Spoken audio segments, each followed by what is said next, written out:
The sacred pause. When pain becomes your portal, have you ever noticed how we're taught to run from pain? To avoid it, numb it, deny it, or push it down?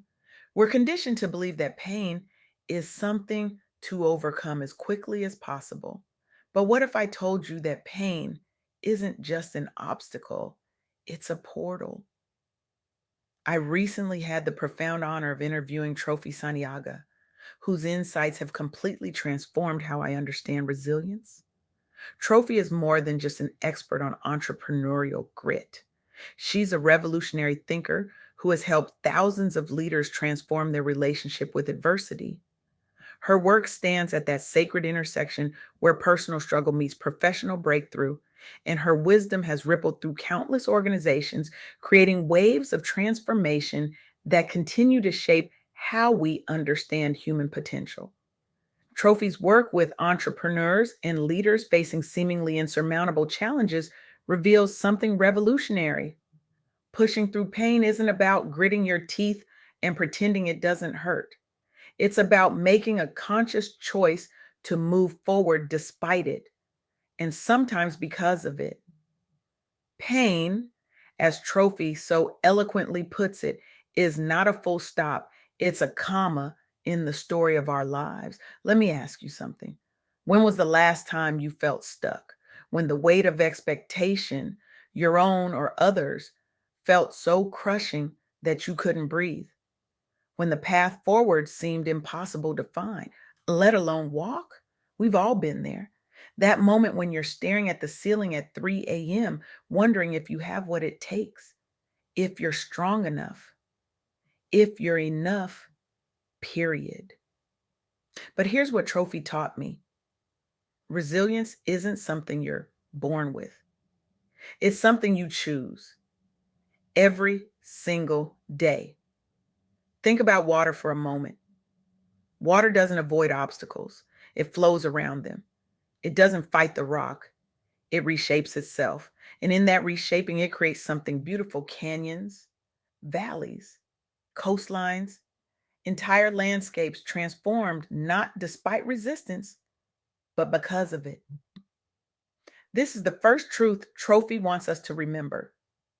Resilience is a choice, not a one time decision, but a practice we commit to daily. Let me share with you the story of Stina Ahrensvard. You might not know her name, but you've probably benefited from her resilience. Stina is a Swedish entrepreneur who co founded Yubico, a cybersecurity company that created the YubiKey, a small hardware device that's now protecting millions of digital identities worldwide. But her journey wasn't a straight line to success. When Stina first pitched her idea for a universal security key, investors didn't just doubt her, they laughed outright. Impossible, they said. The market isn't ready, they insisted. The technical challenges are insurmountable, they declared with absolute certainty. She heard no so many times that most reasonable people would have given up. But Stina made a choice that defines true innovators. She chose to push through the pain of rejection, the sting of skepticism, the exhaustion of explaining her vision over and over again to people who couldn't see what she saw. She and her team kept iterating. They kept educating the market. They formed strategic partnerships with tech giants like Google and Microsoft, who eventually saw what those early skeptics couldn't: that Stina's vision wasn't just viable, it was vital. Today, the YubiKey is a global standard in secure authentication. Stina's resilience has transformed how organizations worldwide protect digital identities.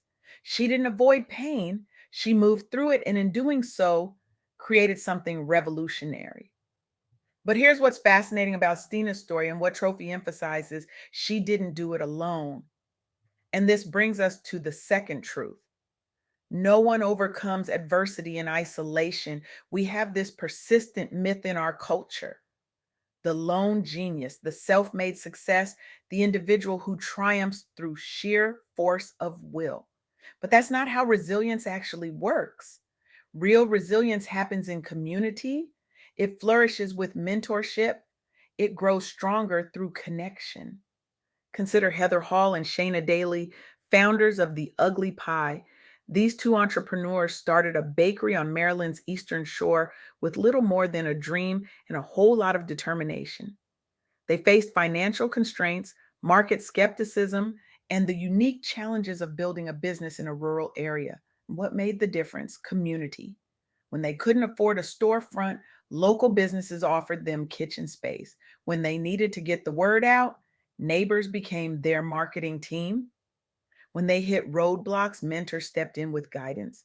There were nights when Heather and Shayna questioned everything. When the ovens broke down, when orders overwhelmed them, when finances stretched thin. But each morning they showed up again, not just because of their own determination, but because they built a network of support that wouldn't let them fail. The Ugly Pie grew from a small operation into a beloved community institution, eventually winning the MCE Pohanka Entrepreneur of the Year award. Their success wasn't just about their delicious pies, though I hear they're amazing. It was about the network they built, the support they leaned on, and the mentorship they embraced. As Trophy reminds us, seeking support isn't a sign of weakness, it's a strategy for success. The strongest among us aren't those who never need help, they're those who know how to ask for it. But community and resilience aren't enough on their own. There's a third element that transforms pain from something we endure to something that propels us forward: purpose. This is perhaps the most powerful insight from my conversation with Trophy. When you connect your struggles to a deeper mission or calling, pain becomes a catalyst for innovation, leadership, and impact. Let me introduce you to R. Patrick Maxwell, a turnaround management specialist with over 40 years of experience. Maxwell has made a career of stepping into failing organizations, businesses, and nonprofits on the brink of collapse and breathing new life into them.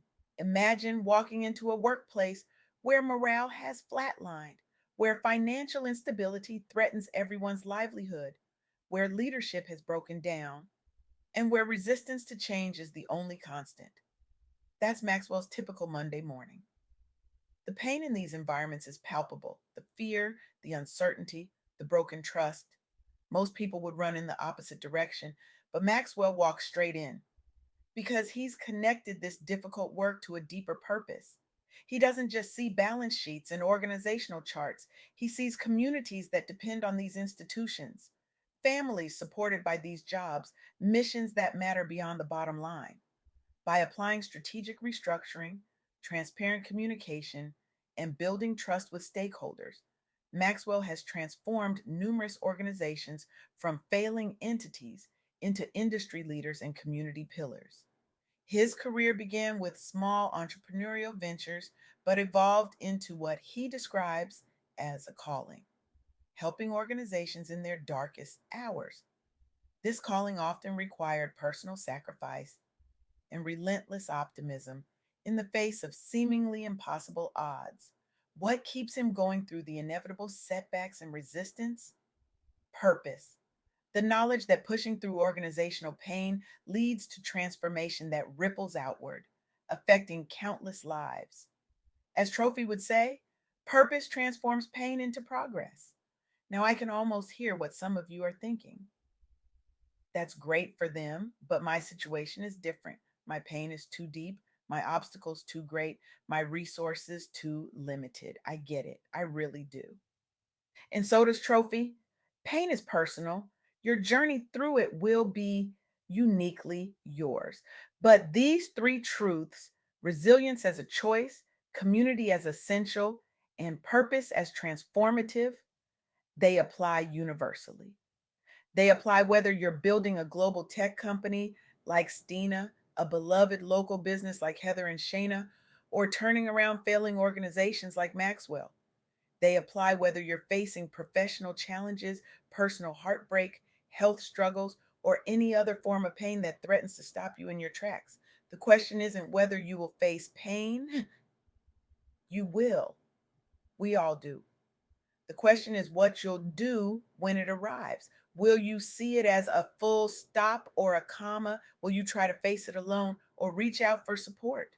Will you endure it without meaning or connected to something larger than yourself? Trophy challenges us to take one step forward, even when it hurts. Just one step. That might mean reaching out for help when pride tells you to handle it yourself. It might mean revisiting a project you've abandoned out of fear. It might simply mean choosing not to give up today, even if you're not sure about tomorrow. Because here's what happens when you make that choice. When you take that step, you discover strength you didn't know you had. You find community in unexpected places. You uncover purpose in your pain. And slowly, sometimes imperceptibly, pain becomes your portal, not to a perfect life free from struggle, but to a meaningful one rich with growth, connection, and impact. I want to leave you with this challenge. The next time pain arrives at your doorstep, and it will, don't turn away. Look it in the eye, acknowledge it, and then make the radical choice to move through it rather than around it. Start by writing down one specific pain point you're facing right now. Then identify one tiny imperfect action you can take to move forward despite it. Share that intention with someone you trust. Because remember, resilience flourishes in community. Finally, connect that step to your larger purpose. Ask yourself, how might this struggle be preparing me for something greater? What wisdom am I gaining that could serve others? Pain is not the enemy of your story, it's the editor, cutting away what doesn't serve you, highlighting what matters most. It's the sacred pause between who you were and who you're becoming. So take that step, reach out, find your purpose. Your pain is not the end of your story. It might just be the beginning of your most important chapter. The world is waiting for what will emerge from your portal.